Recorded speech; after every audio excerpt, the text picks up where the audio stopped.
آج سے ہم کلاس 8 کی انگلش کی بک سٹارٹ کریں گے، کیپی ایکسپورٹ کی۔ ہم سارے لیسن کی ٹرانسلیشن کریں گے اور جو مشکل ووکیبلری ہوگی ان کو بھی پڑھیں گے۔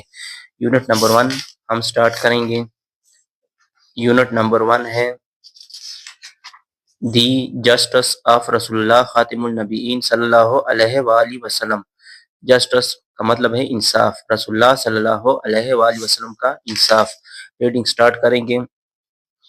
دی جسٹس آف رسول اللہ صلی اللہ علیہ وآلہ وسلم کا انصاف ان دی قرآن پاک میں اللہ سبحانہ و تعالیٰ کمانڈز بلیورز، اللہ پاک ایمان والوں کو حکم دیتا ہے۔ او بلیورز، اے ایمان والو، اسٹینڈ فارم فار جسٹس، انصاف کے لیے ثابت قدم رہو یا انصاف پر مضبوطی سے قائم رہو۔ ایز وٹنسز فار اللہ، اللہ کے لیے گواہان بن کر۔ Even if it is against your سیلفز، your parents اور کلوز ریلیٹیوز، چاہے یہ تمہارے خلاف تمہارے والدین یا قریبی رشتہ داروں کے خلاف ہو۔ بی دے رچ اور پور، رچ امیر، پور غریب، چاہے وہ امیر ہو یا غریب۔ اللہ is best to ensure their interests, اللہ ان کے مفادات کو یقینی بنانا بہتر جانتا ہے۔ انشور یقینی بنانا، انٹرسٹ مفادات۔ So do not let your desires, بس اپنے خواہشات کے پیچھے مت بھاگو، ڈیزائرس خواہشات۔ Cause you to deviate from justice, یہ تمہیں انصاف سے ہٹا دے گا، ڈیویٹ ہٹا دے گا۔ If you distort the testimony, اگر تم گواہی کو بدلتے ہو، ٹیسٹیمنی گواہی، ڈسٹارٹ بدلتے ہو، اور ریفیوز ٹو گیو اٹ، یا دینے سے انکار کرتے ہو، ریفیوز دینے سے۔ دین نو دیٹ، پھر جان لو، اللہ از سرٹنلی یقیناً، all aware of what you do, وہ سب کچھ، کہ اللہ پاک یقیناً وہ سب کچھ جانتا ہے جو تم کرتے ہو۔ سورۃ النساء آیت نمبر 135 میں آیا ہے۔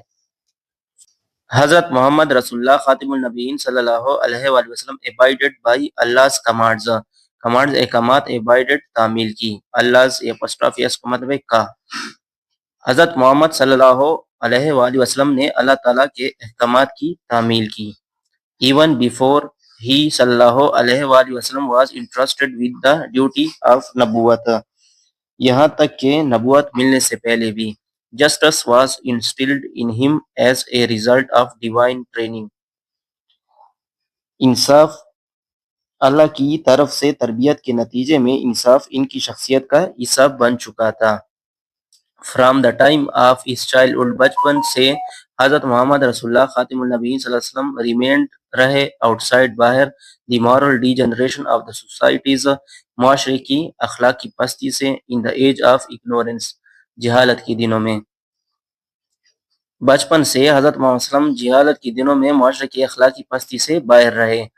ہی صلی اللہ علیہ وآلہ وسلم opposed oppression and injustice in his youth، injustice ناانصافی، oppression ظلم، آپ صلی اللہ opposed مخالفت کی، آپ صلی اللہ علیہ وآلہ وسلم نے اپنی جوانی میں ظلم اور ناانصافی کی مخالفت کی۔ and he صلی اللہ علیہ وآلہ وسلم joined the pact of social justice، اور آپ صلی اللہ علیہ وسلم سماجی انصاف کے ادارے میں شامل ہو گئے، اور اس ادارے کا نام تھا حلف الفضول، این ایسوسیشن، ایک تنظیم، forum for fair commercial dealing, جو عمدہ تجارتی لین دین کے لیے بنایا گیا تھا، ان پری اسلامک مکہ میں اسلام سے پہلے۔ حلف مینس اوتھ، حلف کا مطلب ہے حلف، ویئر ایز، جبکہ فضول مینس پیپل ود ورچو، جبکہ فضول کا مطلب ہے نیک لوگ۔